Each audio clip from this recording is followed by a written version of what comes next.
Welcome back, everybody. Hello.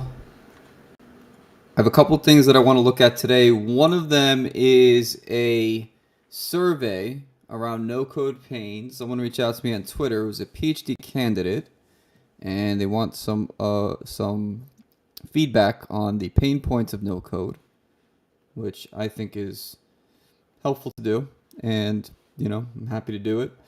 Another thing is we have an Apple rejection that I want to take a look at from the App Store. Somebody that I was working with, I did a coaching session with, so they got rejected from Apple.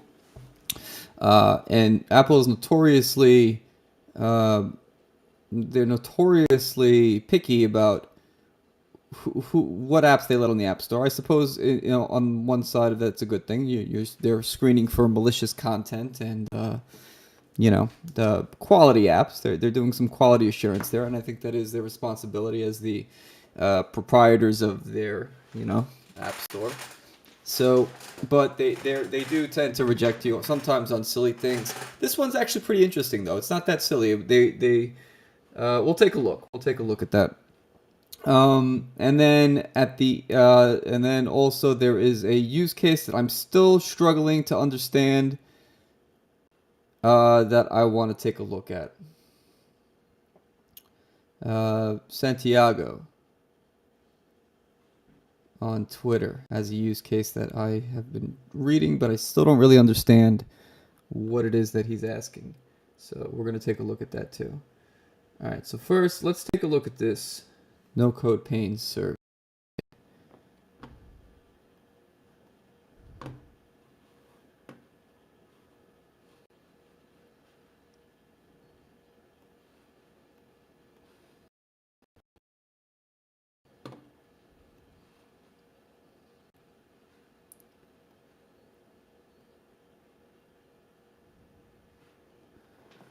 Okay, so Ivan Postolsky doing research regarding problems that happen when no-code solutions grow in size beyond MVP. All right, so beyond the MVP, which I think is what most people think that no-code and Bubble do, is they provide it's like more like an MVP service. But I think what Bubble really wants to do is shed that reputation as a viable alternative to building enterprise and scalable software, right? They don't want to be thought of as the MVP developer. Would love some of your feedback about this. I've sent it a quick survey, 7 questions, but I'd love to hear any comments from your experience being a no-code dev. So let's take a look at what we have here. All right. Goal of this survey is to rapidly understand the current state of no-code platforms as they become widely adopted. Would love to get your take. And all answers are optional. I don't know how they got this email. This is an old email of mine. All right. What are your most recurrent problems with no-code tools? Select all that apply. Ooh. All right. Ill-defined requirements.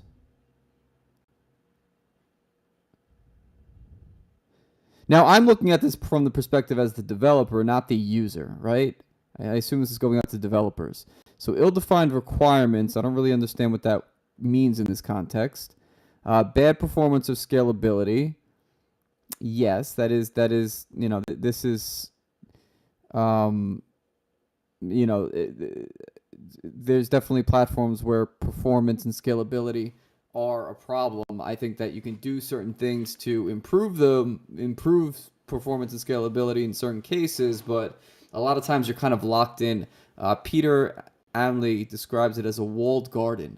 Bubble is a walled garden, and I think that that's very true. You are constrained by their architecture in a lot of ways, and for example, recurring like large scale data operations are not as performant as they could be in Bubble. So I would call performance something that is recurring. Confusing deployment. No, I don't think the deployment is necessarily confusing. It's actually quite simple, probably a lot simpler than traditional methods.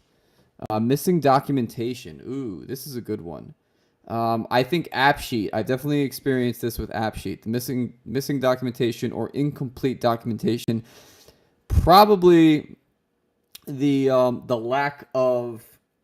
I don't even know about I don't even know about missing documentation, but I think more like bad help, bad support for AppSheet anyway.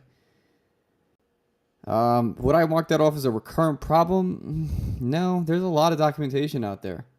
I suppose it depends on which platform you're talking about, but I wouldn't call that a recurrent problem. Bugs and errors. This is your fault. I think all of these kind of depend on the platform that you're talking about. I wish that there was a. I wish that this was more specific than just no code. But bugs and errors. This is something that you have control over. You create and fix your own bugs. So if you find a bug in Bubble, I'm gonna just speak about Bubble because that's the one that I know best. If I find the bug in Bubble, the support team is usually on that. They'll get on it pretty quickly. So I'm not gonna list that. Untrained users, yeah, that's a big one. I think that people kind of blaming the tool as opposed to their own skills is a problem, right? People tend to blame the platform, like, oh, Bubble sucks because I can't do this. Steep learning curve, yeah, definitely. I definitely think that's a problem. Steep learning curve. I don't think there's a lot of options out there to address the steep learning curve. So I will list this as a problem. Wrong configuration. I don't really know what that means. I'm gonna leave that blank. Anything else that I can think of for a recurrent problem?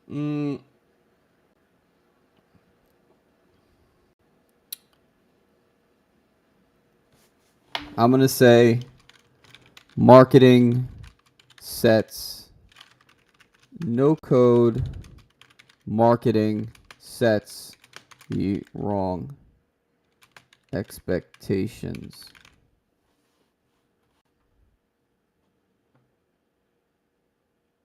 Why do you think these problems happens? Lack of control, lack of available material, lack of courses, no. Maybe lack of control, lack of the optimal tool, lack of expertise, yes. Lack of platform maturity, that's a smart one, yes. I think all of these tools are growing, and we shouldn't completely write a tool off because of what it can't do today.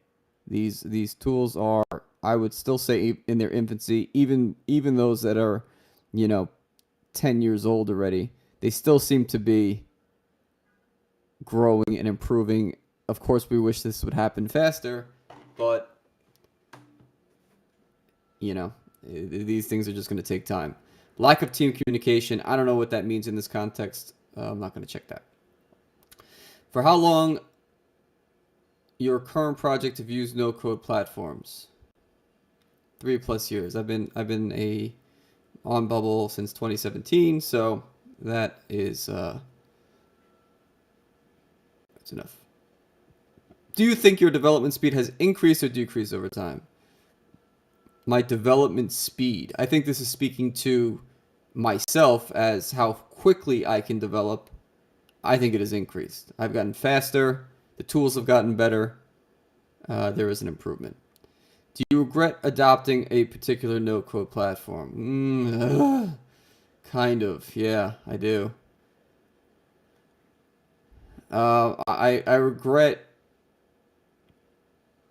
spending so much time with AppSheet. I feel like there was I wasted a lot of time building on AppSheet, and the problem is AppSheet has the potential to be a great tool. The math expressions are superior. They work just like Excel. They're superior to every other no-code platform in my opinion. The way that you can build complex math expressions natively, right? You're not using a plugin or anything like that. But it's so buggy. There's so many bugs with that platform. The support is so weak. The support team they just do not do a good job. It has been 6 months, but since I've used it or even looked at AppSheet, but it was very frustrating to work with. Documentation was poor, and I just felt like I was constantly on my own. Right, I didn't feel like there was any support there. There was there was a pretty dedicated AppSheet community, but it was just from the company itself, and the fact that they got acquired by Google. They got acquired by Google. They replaced Google's Google App Maker or whatever it was. So we had such high hopes for that happening, for the platform to improve once Google took it over, but it just didn't happen. It didn't happen. It was so nothing really changed. It was weird. Once Google took them over, we thought, it really wasn't much of a change. It was the same support, same team, same support. They just kind of rebranded it under a Google brand. So I was disappointed with the outcome of that project. If I could do it over, would I do it any differently? Probably not, because it was the best option at the time. And I did learn a lot from working in AppSheet, but they just did not follow through on what they promised and what they said they were going to do. They would leave features of the platform half done. Very frustrating experience. Very frustrating. It makes me appreciate something like Bubble, that say what you will, there's plenty of room for improvement there, but it's still they for the most part, product wise, they do what they say they're going to do. And that's all I really can ask for as a user, as a customer, as somebody who has built my own livelihood around that, is just do what you say you're going to do. I'm easy to please. Have you measure your development speed, for instance, features per sprint, week, month? I feel like this should be a multiple choice question, not just a yes, no. Have you measured your development speed? I don't think I have. Yeah, no, I have. I used to try to get a sprint, a major feature. I would usually estimate about a month for that. Like a month for a major feature. That's what I would tell a client anyway. It usually took between like 2 and 3 weeks, but you want to build a little bit of buffer. So I suppose I had to measure my development speed. How many no-code platforms your main project use? I'm gonna say we can usually get it done with Bubble. But in cases where there is complex integrations or APIs or anything like that, we might need Integromat, or AKA Make, and also Figma, I think, is a great tool for design stuff.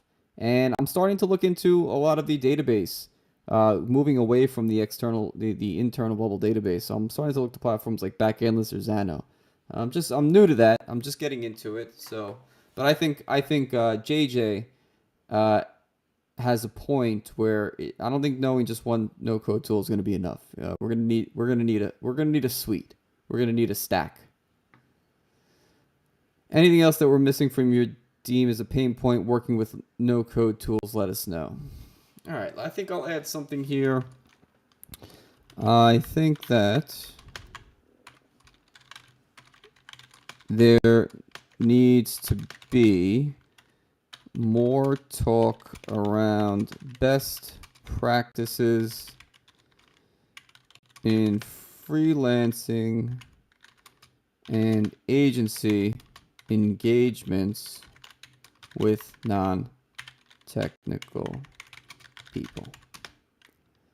I think there does need to be more conversations around this in this area, where we as developers, or we as non-technical people, are setting the right expectations. Right? I think there could be more done in this area, and I don't see any of the no-code platforms talking about this, or not that that's their job, but they're not even like acknowledging it as a problem. Right? It's something that needs to be taken seriously for the benefit of the ecosystem.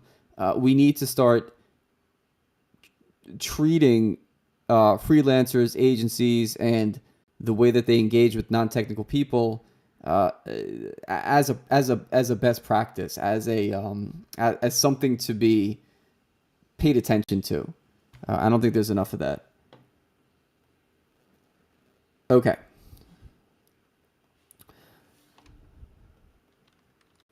Submitted. So that is my contribution to the PhD candidacy of Ivan Pistolsky. Hope that helps. Hope you get your PhD, Ivan. I'm glad you're looking at this space. You're actually the second person that I've seen doing a doctoral doctoral dissertation on software engineering, specifically focusing on no code. So my hat goes off to you. Very cutting edge of you. All right. Second thing I want to go through is this user. So this was kind of the use case for the Apple rejection. A user. So I did a coaching session with someone yesterday, and we worked on a few of the items that Apple cited for not accepting their app to the App Store. As is, and two of them that we worked on a few and resubmitted, but it still looks like they rejected it. And these were the two things that came back: a mechanism for users to flag objectionable content. All right, just for context, the app is like a party app. You're throwing a party and you want to get the word out there, and people can request to join and that kind of deal. So it's like kind of like a party, an app based around partying. A mechanism for users to block abusive users. Now, this is a little vague, right? Like it's not as specific as it could be. But I think there's a few simple implementations that you can do here. This was his suggestion: block button on each profile page, where if the current user clicks it, it adds the current page to a list of current block users. The block list would be a field on the user data type, and it would be a list of users. Not sure how I'd connect the list of users on the block list to a block setting, though. All right, so this was my implementation of that. The simplest implementation that I can come up with. In case you do run into this problem with Apple, we have a repeating group on the page, and the expression here is search for users minus list current users blocked user, which evaluates to a list of users, right? So in order to be able to build this expression, search for users is always there, minus list is always there, but you would need to create a blocked user data type. Blocked user field in the user data type. So that's a list of users. All right, and then once you have that field, you'll see the option to say current users blocked user, right? Because we're minusing out all of the items that are in this list. Now the workflow on the button block is whenever the current user clicks into the block button in the repeating group, we're making changes to the current user, and we're changing, or we're adding to the blocked user column that we set up the current cell's user, right? So current cell referring to the cell that the user clicks into in this repeating group, right? So if I'm logged in, let's run this as, we've got 5 users in here. Let's run it as Josh. And we block, I shouldn't see myself. All right, so I'm currently J Mello Payhouse, that's Josh. If I block John, I won't see him in that list anymore. If I block Kristen, won't see him in that list anymore. And you can see that if I go back to my data here, this will produce a list, right? And we can change the search field here. Let's change the search field on user to be the name. All right, so you see John and Kristen are blocked here. All right, now if I run this as somebody else, let's run it at John, you can see all of those come back, right? Because I haven't blocked anybody via this profile. So that's one way to do this. This is the simplest implementation. I don't know if Apple will find this acceptable. I've never got that rejection before, I guess because what I had submitted to the App Store wasn't really a social, social related app. It was more like timesheets and, another was a job board. So maybe because it's not like, there's very lower risk in that type of user. I don't know. I don't know how they evaluate that. I don't think Apple needs to tell you either. Like they don't, you kind of just have to jump through the hoops and figure out what it is that they want. But I've never seen that any app get rejected for this before. But probably because it's related to partying and social stuff. That's what it is. Now, another thing to keep in mind is that you may not want to have a list of users. Maybe you have a separate page for this. But say you just want to block content that this user, from the perspective of another user, say you just want to block all the content that's related to what the blocked user puts out. It's the best. I can't think of the best way to say it here. But like you would have something along the lines of like another repeating group, right? And say here we have a property. Right now, the expression here that I would use, let's replace party, right? So say this user creates a party, or a separate user creates a party that they're in your block list. What you can do is say, all right, this is going to be do a search for replace property with party, do a search for property, and then created by isn't in current user's blocked user, right? So you're evaluating all of the parties that were created by the blocked user are not going to show here because you're saying give me all the parties, but except the ones where they were created by someone who is in my blocked user list. All right, so that could be messages, that could be parties, that could be any other content that this specific blocked user creates. They may find that acceptable. And you see, these are not terribly confusing implementations. You'll have to kind of dance around what Apple wants, but this is a good place to start. This is a pretty straightforward implementation of that. All right, so hopefully that helps in that situation. Okay. So the last thing I'm going to do here today, I don't have too much time today. I'm probably only going to stream until top of the hour here. But I do want to take a look at Santiago on Twitter. I want to take a look at his use case. And I want to figure out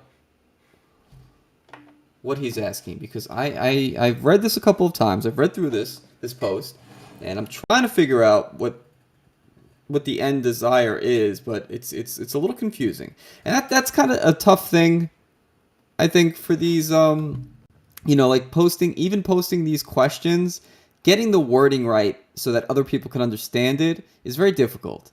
Right? Sometimes you don't even know what to Google or how to ask the question because it's just like you're so into your own use case that it's just hard to communicate. So I understand the frustration here, from the person that's trying to post and get their problem solved, and from the people that are trying to, to give their 2 cents and are not quite understanding the specific use case. So it is a challenge. So does anyone know how I can add a custom state thing to a custom state list in Bubble? A custom state thing to a custom state list in Bubble. I'm not sure what that means. I have 2 product data types. 2 product data types, okay. That must be combined into another data type, options. So this is a third data type. So we have product 1, product 2, and options.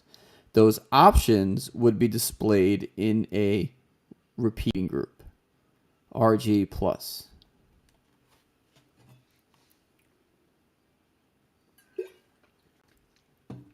And I want to create a thing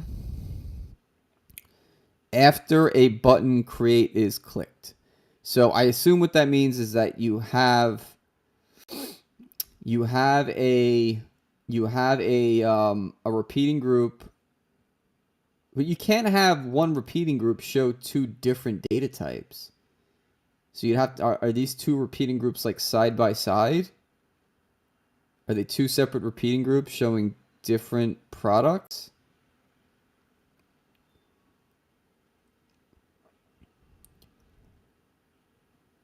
I'm not sure.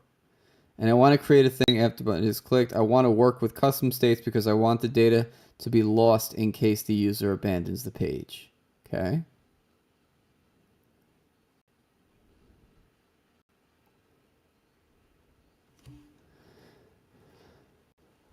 The thing the thing created would be a proposal data type that would contain a list of options. So there's multiple options.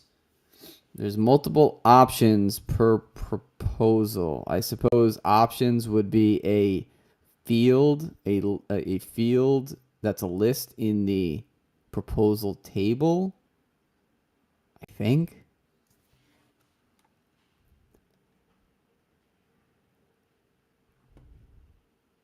So I asked the question here.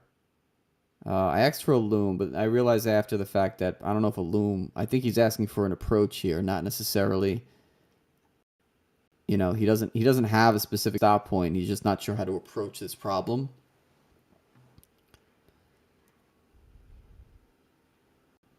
Okay, so we jump down a little bit. Let's go back. Taz, I'm not 100% sure what you mean, but you can do something like this. Page list of things, state, plus item group X's thing. Or you can make a list of text states and every name, unique ID. This allows you to combine two data types, then use split by. I want to create a thing proposal that contains a data field list of options. Okay, so I think I'm still pretty sure that there is a list of options in the proposal table that options are combined of two data types. So you have two data types to start with, two products. Combine those into a single option. Now I assume an option would have to have a list of products, product 1 and product 2. What I want to do is store those temporary options until the moment I save it within a proposal. Ah! Every time I think I get a little closer to understanding this, I read something that makes me more confused. In this case, the list of text state suggestions to have two data types in one. Wouldn't be all that differentials for data fields. In this case, I have two data types. I didn't get it. I have data type restaurants and data type store. I want to add restaurants to my state list of text, and I add restaurant is unique ID for the same store.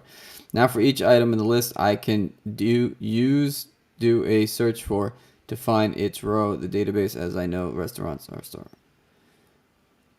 No, but the problem is that things isn't created yet, so I can't add restaurants. So okay, I get that he wants to do he wants to have this temporary value here.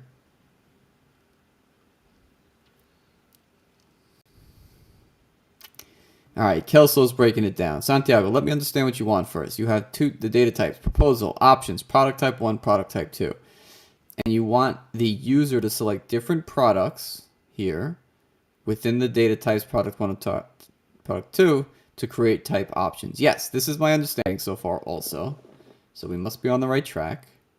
All right, now we jump down to where we were before. Yes, the functionality that I want to create is similar than this fees section when the button plus item is create. Let's see what we've got here.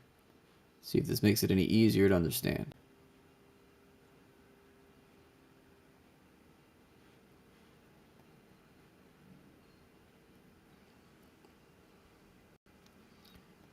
Fees. Where do we see fees here? Fees. This?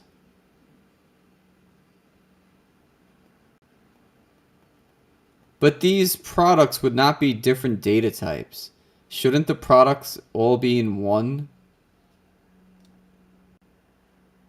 Shouldn't all the product should be one data type. Why would you have two separate data types for products? Product is a product.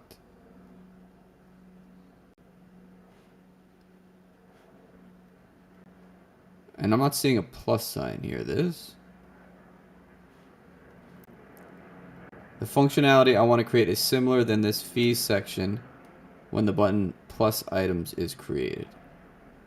Plus item. Oh, this down here. Fees section plus item.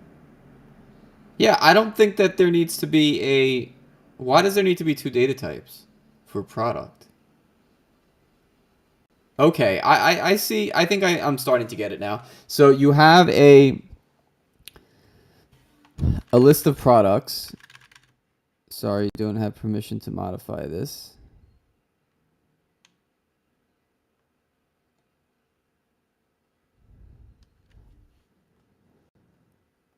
You have a list of products here. I mean, maybe this should be pre-populating. This is looking up to a list of products. I'm not sure. You have the quantity, the rate.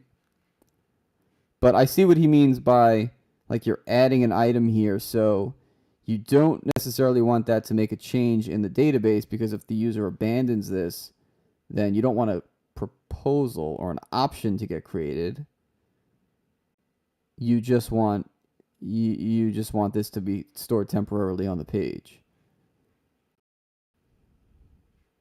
The section an option, and each item will contain product 1 and product type 2. When the plus button created proposal, create proposal plus. Oh, okay. So maybe once you add item, well, I think there's too many data types here. I think that's what's confusing things. I think there's too many data types. I don't think that you need two separate. You shouldn't need two separate data types for products, and you shouldn't need an option. You shouldn't need to create this option. It should just be, I think it should just be a temporary value, a temporary list of products.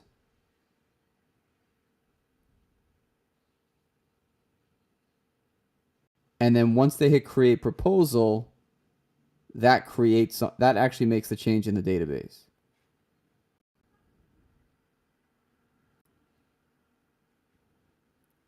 Plus is clicked. I want to create a new proposal that contains a list of options. That contains a list of options. Ah, okay, understood. You do? How? You will need to create something similar to what I proposed in option 3, but it will have to have another data type? Jesus. Too many data types. One that does the linking of your products. Every product will have one data of this type associated, so whenever you create a new product, you will have to create a data type of it. The goal here will be to make either Kelso is way ahead of me, or I'm going to assume Kelso is way ahead of me, because I am not sure how creating more data types is going to solve this problem. This concept is similar to what Emily's Solutions calls search data type in his performance book. Now that you have the link to all the products into one data type, you can create this fee section. Your next problem here is temporary data. You perform a similar UX fee section with custom states. Yeah, I know, but the question is how to configure that part. First, did the data type strategy make sense? Now for temporary data, you will need to use a database. You click a new line for the plus, but with a temporary field, extra field temporary equals yes, and only create the proposal button. All right, Santiago, I have questions. I think to back this up, right? Because I'm having a hard time following the use case here. Hey, my sign fell. I'm having a hard time understanding the use case of why we need so many data types. So my question here would be, why are you breaking out a product type into two? Right? Is product two a like subpart of product one? That would be a valid use case. Why do you need to create this options as kind of this intermediary proposal? Why can't you just combine? You add your list of products. Save those as a custom state, right? The custom state can be a list of products, and that can have as many fields as you want. You can have the rate in there. You can sum that here through custom states, and you can add as many as you want. And then when you hit create proposal, it just creates a proposal thing. You have a proposal. So two tables in my mind. You have your product table and your proposal table. The custom state that you need is a list of products, and that can have a few fields. It can have the product name, it can have the product price, and then when you create proposal, that creates a proposal row in the proposal table. Is that not? Will that not do what you want?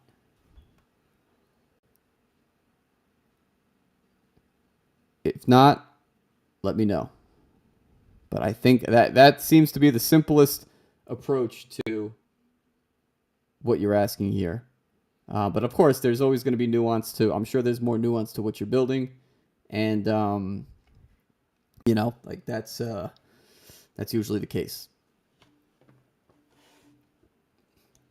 It is very difficult. It is very difficult to explain what your exactly your problem is. I think what I have done differently here, in Santiago's case, is maybe just like narrow the problem a little more so that people can understand and help with a specific part of this problem, because this seems like a larger functionality that you're building, and it's not an exact stop point. It's more just like, how do I approach this? And that's very difficult. You're going to get 1,000 different answers from people, that all have different varying opinions, because they all have different varying understandings of your use case and what you're trying to do. So I think the reason you may not be getting the answer that you want, or an answer that was, I don't know, maybe you did solve it, I'm not sure, but it's a little bit hard to propose a solution to a question like this when there's so many gaps in like my understanding of what you're doing.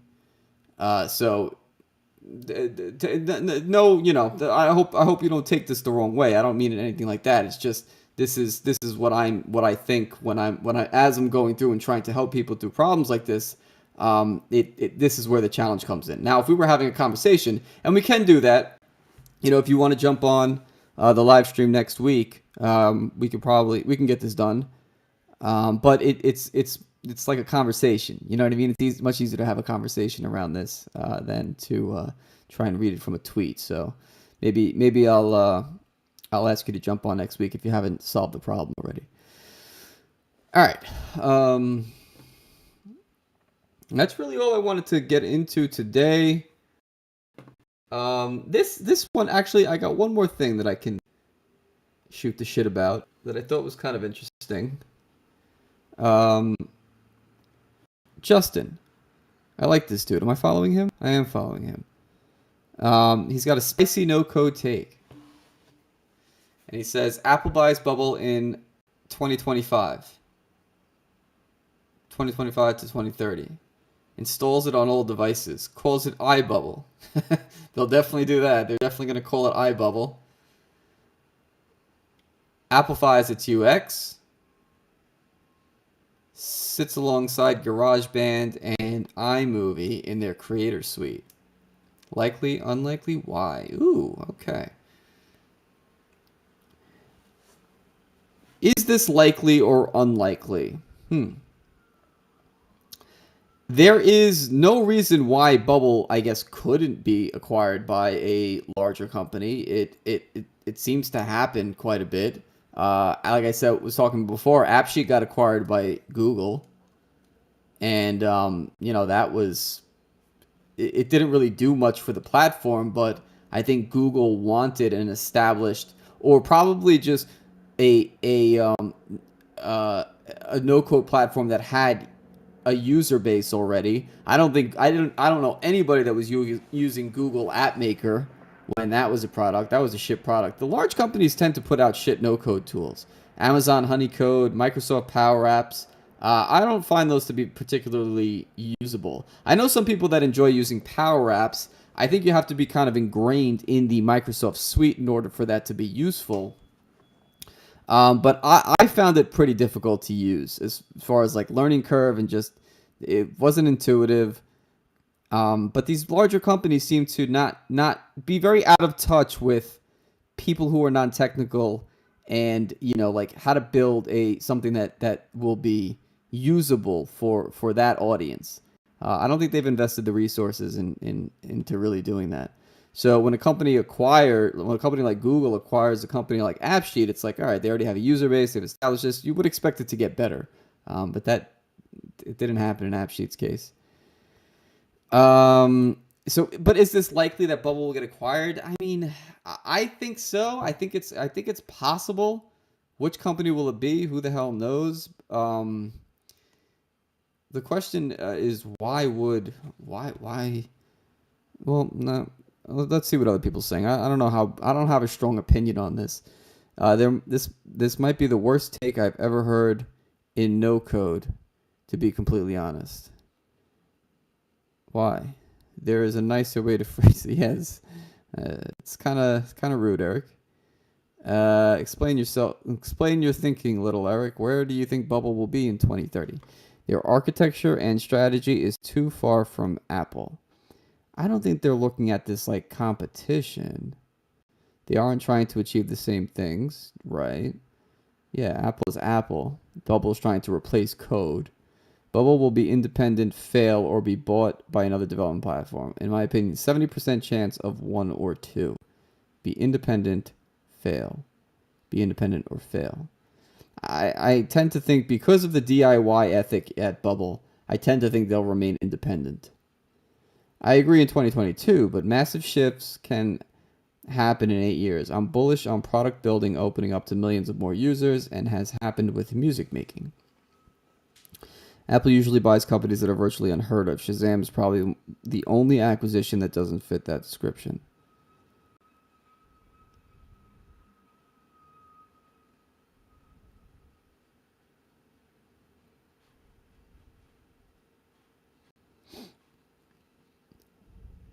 Show more replies. Very unlikely. What do you think, Bubbles? I think Justin was trying to get a conversation here going, people. Key players in the no-code space now, only bigger, not purchased by Apple. Do you think there will be one or two dominant players in the no-code space by 2030?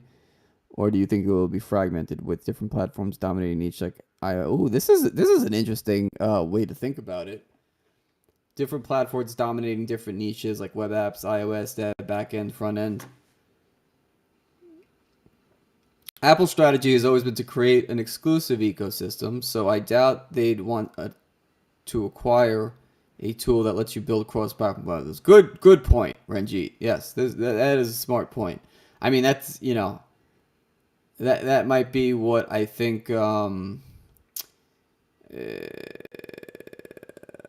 Eric was trying to say. I think they'd be more interested in no-code tool for building exclusively iOS apps. That's pretty smart. That's a pretty smart Ranjit. Is this is Atomic Fusion guy?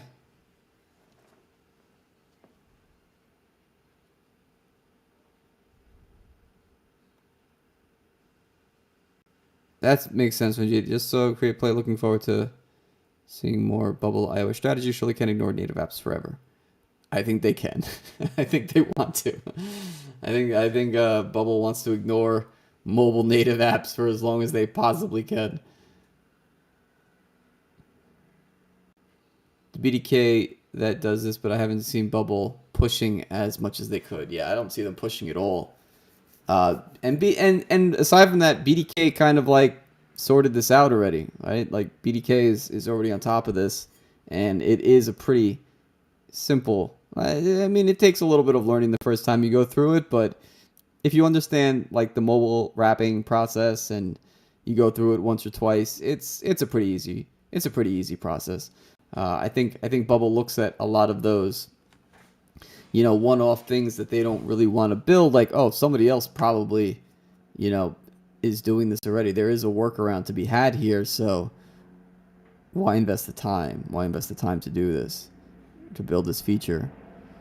I don't know. I suppose if enough people are asking for it, you got to get to it eventually. My bet is AWS Cloud buys them. They're essentially the largest reseller of AWS in the world. Makes a ton of sense when viewed as a vertical consolidation play. I do like your Apple bubble theory, though. Original thinking. Yeah, it is an original thought. Where is the reselling sat from that? Very interesting. A high place source. They have 2 million users. Can you name a company that enables other builders leveraging AWS with more?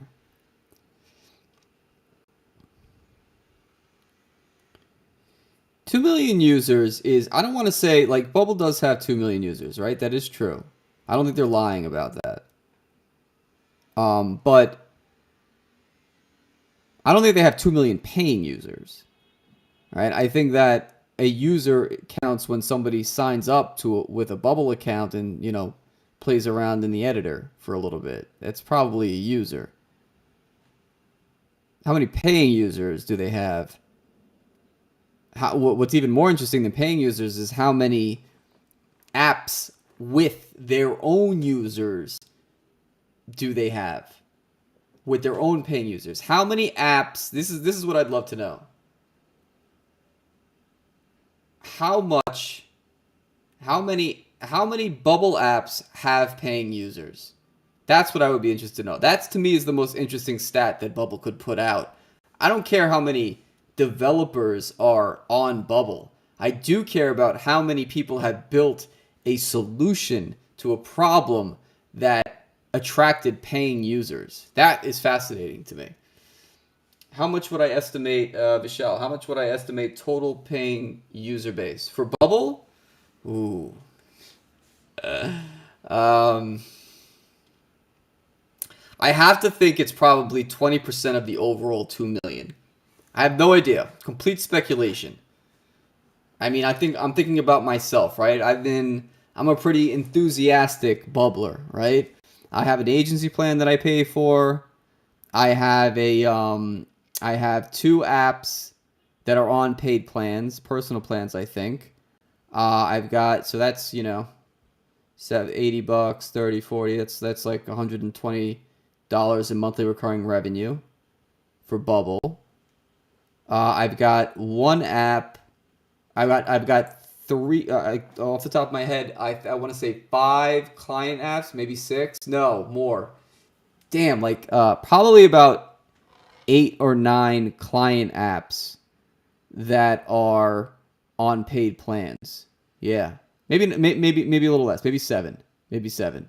So actually, now that I think of it, yeah, I mean that's an interesting, because it's not me necessarily. The income is not coming from me as a user, but my clients, they're also paying. They're not even are they really users? They're not not all of them are developing on Bubble, but they're paying Bubble to have their app on the Bubble platform. So they're users. And they're paying users. So it's interesting, like how do you think about what exactly is a Bubble user? Is a Bubble user a developer? Is a Bubble user somebody who's just paying to use the platform? Is a Bubble user the users of of what Bubble will consider their users? This gets so fucking confusing. Who are these people? I don't know. I really don't know what like how they consider that. But it's an interesting. They very much have blurred the line between developer and user and client, and I think that calls for a new way to engage with one another altogether. Like it's not. This hasn't been done before. A developer has never been able to engage with their client at the technical level that we're doing right now with our clients. Like the way that I talk to my client, one of my clients, the one that is super interested, and he knows. I mean, he's gotten to a point where I'm like, dude, why do you even need me anymore? You kind of like we've worked through so many things, and you have so much knowledge of Bubble now. It's like I'm still there for like the heavy data analysis stuff, but like part of what I do with him is coach just gaps in his understanding, and it's like that's something that a traditional developer would never do with their client. No way, it's not gonna happen. But yeah, to bring it all home, I think that there is a uh, definitely blur. I think that's one of the best things that Bubble did is they blurred the lines between back end, front end, what a developer is, what a client is.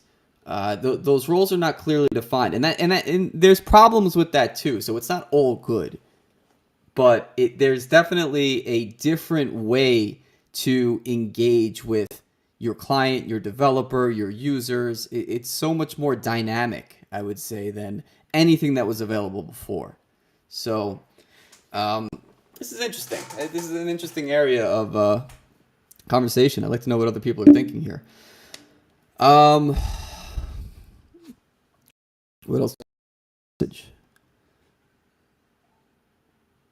that was from Ivan just thanking me for submitting the survey. But yeah, I think if I could ask Bubble for one stat, it would be how many Bubble apps on the platform have paying users. I don't even know how they would track that. I don't even know if they can track that because it's like, even if I have paying users, it's going through Stripe, probably, right? Or PayPal or something. How would Bubble even track that? But that would be an interesting stat. Paying users. And if that stat was published, like if that was something, I think that's a great marketing strategy to put on, like even the homepage. It's like, look, we have our users have X and X number of transactions per month. Like, wouldn't that be cool to know? Wouldn't that make you feel more encouraged to use the platform? It's like, look, if all of these Bubble developers have apps with paying users, then I can too.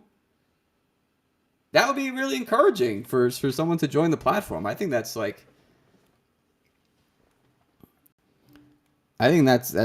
super interesting. All right, I think that's all I got for today. If you have any last questions or anything you want to throw into the chat, be my guest. Thank you for tuning in. If you did, I appreciate you. Appreciate that anyone gives a crap about what I say. And I will be back next week. I'll be back on Monday. I used to have paid portfolio site built on Bubble versus 60 plus test apps. Paid portfolio. Oh, so you had one paid app and 60 test apps? Yeah, I mean, I got to think that that's like the majority of people. Me too. Like I have the same thing. There's Bubble accounts that I created that I didn't even that I don't even know what's in there anymore. Like one of the first apps that I ever built is on an account that I never use anymore. There's probably like 10 or 15 apps in there that I just abandoned. So they are just sitting there, right? And I have three Bubble accounts, and I'm one person. Like I got to imagine more people are doing that too. Michelle, was that you that put out the list of creators of YouTube channels? Is that you? That was you, right?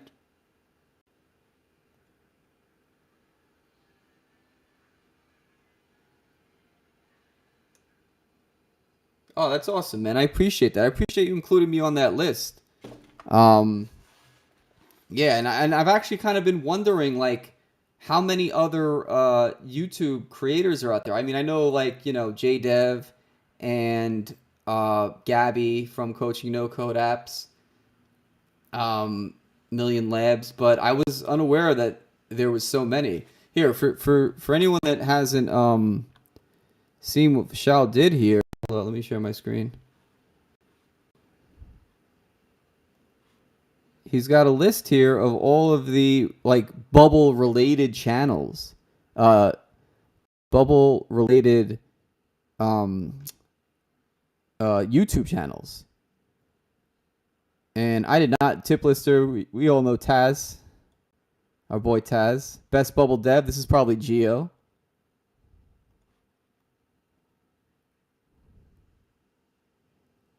best bubble dev.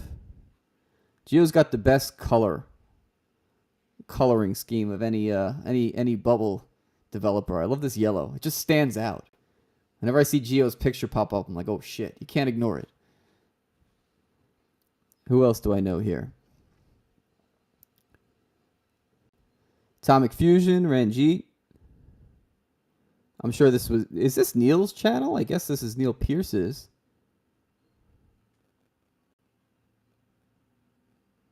Thanks, Michelle. Appreciate that, man.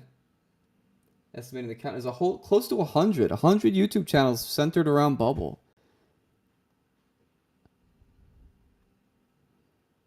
Connor, Doc, DJ. I know this dude, Echo Tech. This dude has been around for a while. I actually learned a lot from this guy. This 2.4K. I'm not sure who actually runs this. If it's somebody that I know, but I learned a lot from this YouTube channel. Am I subscribed? I am. I gotta subscribe to Geo too. JDev, this is Jacob, whose last name I cannot pronounce. There's me. Momentum Group. This is the dude I know, Aaron, works there or works with them. Aaron, that's this dude. Awesome guy. And there is Jesus, why can't I think of his name? The owner of Momentum Group. What's his name? It's killing me.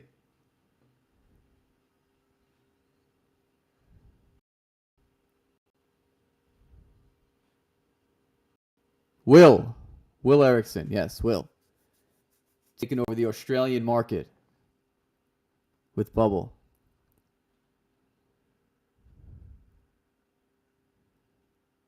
No Code Talks.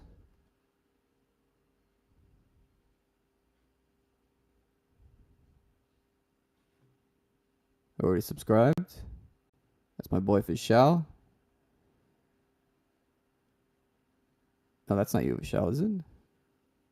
Will Erickson. Yes, thank you. Renato. This dude's pretty much got. This guy might have the biggest YouTube channel of anybody. Of anybody on this list. This guy's huge. 98,000 subscribers. He's all over the Brazilian market. Vishal, you're No Code Talks, right? I'm subscribed to you. Yes.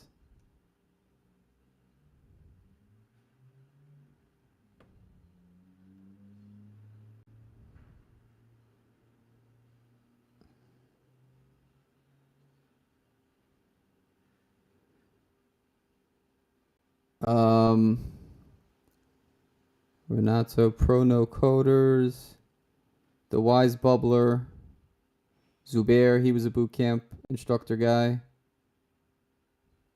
He helped me out big time when the new responsive came out. Yep, subscribe to him. I probably have one of the smallest channels on this list.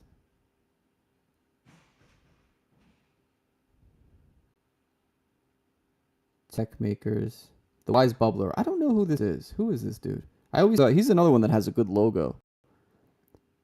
But I'm not sure.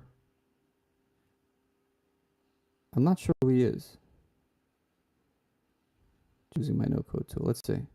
He's got a TikTok.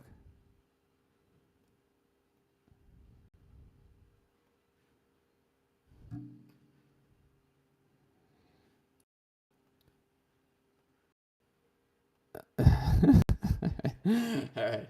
All right. I think I'm good here.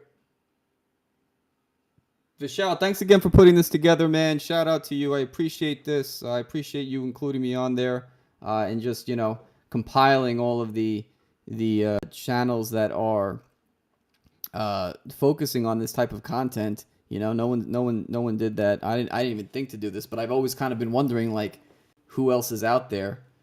Um, and I think it's good. I think we can all learn from each other. I'm definitely taking the approach of like we're not all doing the same stuff either, right? Like I will do tutorials and like technical stuff once in a while, but I'm more keen to talk about how to like the product side, how to integrate Bubble with your idea, or like is Bubble the best tool for your idea, and also just like what is it like to work with freelancers and agencies to build your idea out, set the expectations the right way. There's so many best practices around that stuff that I don't think is really is still being defined in a way. So I love talking about this stuff, and I think that everyone's kind of taking their own approach to their channels and their content, which is the way it should be, right? Like I'm gonna tune in.